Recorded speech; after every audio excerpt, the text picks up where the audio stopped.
Hello everyone.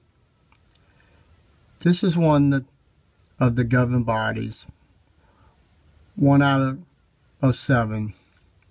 We're going to be talking about him today because this district assembly they just had, he was giving a talk. And there was a couple of things in this talk kind of upset me. And if you're a Jehovah's Witness, you may want to hear this. If you don't, that's okay. But the truth is the truth. I'm going to play the audio, and then we go from there.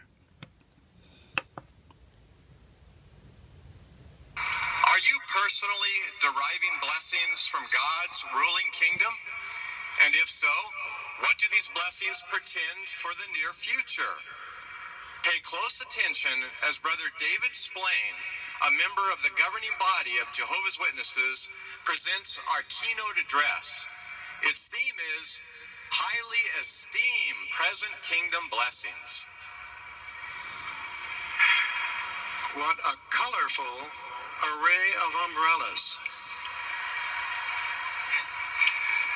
Well, brothers and sisters, we are just thrilled to be with you on this weekend, this international convention. And on behalf of my wife and myself, the entire Bethel family here in the United States, we would like to convey to you our very warmest love and greetings. We love you. We are happy that you are with us.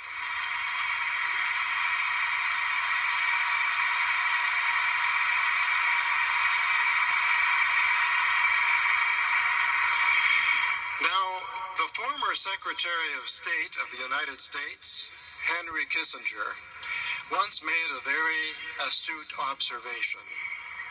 He said, "History is a tale of efforts that failed, of aspirations that weren't realized." In other words, broken promises. Now, those of us here in the United States know that during election campaigns, politicians make lots of promises. Promises, promises. But how many of these promises? Okay, he was talking about politicians making promises and promises they could not keep. What about the 100-year anniversary? 1914 to 2014. This generation of Jehovah's Witnesses around 1914 would never die off. They would have been alive today because guess what? We are supposed to be in Armageddon right now. We would have been in the 1,000-year reign of Christ right now. 1975. This guy was around, and there's some of those others when they mentioned the world was going to end, and Freddie France gave a talk, and matter of fact, I have the talk. The brother introduced Nathan Thor of the governing body, Freddie France. And Freddie France was the one who gave the talk. Almost near the end of the talk, he said, 1975, the world was going to end. The 1,000-year reign was supposed to start. Now, this guy just talking about politicians lie. Wow. Everybody knows that. But when you and your faithful governing bodies had in the past made the world was going to end in 1975. Isn't that a lie? Isn't that deceiving? Isn't that a blaspheme? Because see, a politician don't answer to God. A politician don't say the world was going to end and they got their information from Jehovah. But you, Mr. David, you and you faithful sis has lied to a lot of Jehovah's Witnesses. And I was one of them. And there's many of us walked out of this religion. So let's go a little bit further. Are they able to keep? What a contrast with Jehovah God. After serving Jehovah God faithfully for about 30 years and experiencing Jehovah's loving, watchful care, the Apostle Paul was able to write at Titus chapter 1 and verse 2, God cannot lie. God cannot lie. Yes. So here's the question. Jehovah lied. He told the governing body that 1975 the world was going to end. And Jehovah lied to the governing body to say that those men and women on the magazines, that they would not die off. And they, guess what? They did. So my question is your God, Jehovah, not real? Is he embarrassed because he made the world think that the Watchtower has the real truth when he and the governing body has lied to everybody here on the planet and make people believe the world was going to end so many times? Some people were scared to death. They think they was going to die, so they had to join this religion. Oh, I bet y'all forgot all about that. And after spending a lifetime in Jehovah's service, Joshua could say regarding Jehovah's promises, all of them came true. Jehovah doesn't need our vote. He has never made a promise that he doesn't intend to keep. Jehovah don't make promises he don't keep? Wow. How come 1975 fell? How about when Judge Rutherford mentioned 1925 all the way up to 1942, Abraham, Isaac, Jacob, all those men was going to come back to life. And they was going to be able to live in a house that the Watchtower built for these men in San Diego, California. So who lied? Judge Rutherford? Jehovah? Or could it be both? God's kingdom is going to bring blessings to the earth. He's promised that. And that promise will come true. God's kingdom will rule. The question is, will it rule us? Well, since the kingdom began to rule in heaven, 1914, the subjects of that. And this 1914, well,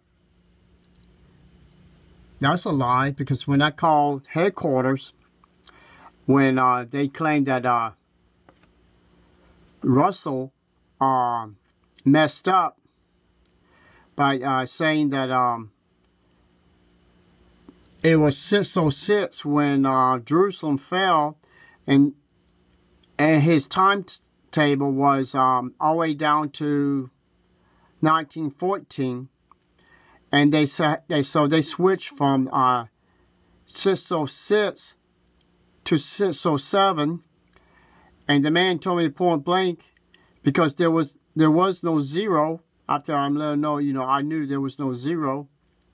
And then I mentioned, if it was not 1914, wouldn't that date would go backwards? That would make 1914 to be 1913? That would be a lie, because guess what? Nothing happened in 1913, and that would have been the true date for 607, because 606 would be 1914, and 607 would be 1913. Okay, let's go with something else that kind of got me upset. This is a very important part I'm going to play. We don't want Jehovah to have to look for us because we get distracted all the time. No. When Jehovah shows the way for us, we want to follow along. Now, that brings us to the second group of benefits, and that is the mental and emotional benefits that the kingdom has brought us. And now let's look at verse 18. Jehovah says, if only you would pay attention to my commandments, then your peace would become just like a river, and your righteousness like the waves of the sea. So do you see where the mental and emotional benefits come in? Peace. And isn't it true that the more we apply ourselves to following Jehovah's principles, the more we are at peace with Jehovah God, at peace with our neighbor, at peace with ourselves. God has brought peace to many families. Many men, before they came into the truth, thought that it was macho to beat their wives. They were selfish, egotistical, overbearing. They treated their wives as servants. Some women were bossy, critical, opinionated. How many marriages have been saved through Bible principles? Maybe yours. Okay, this is the problem I have with this man. There's a lot of women, Jehovah's Witnesses, has been beaten by the husbands, got black eyes, bruises. And when they go to the elders say, you must have did something to piss your husband off. Go home and pray and change your attitude. So she goes home, do that, and next time the husband takes out on her, beat her again. She goes back to the elders, and they still blame her. Then she wants to leave her husband. They tell her, you leave your husband, you will be disfellowship. No one will speak to you.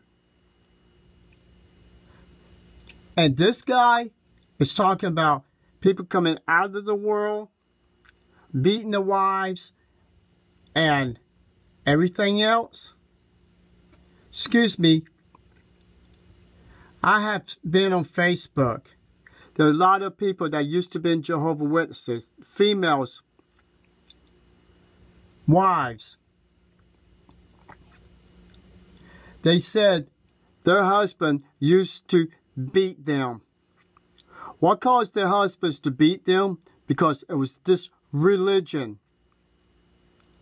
Because this religion is not controlled by God.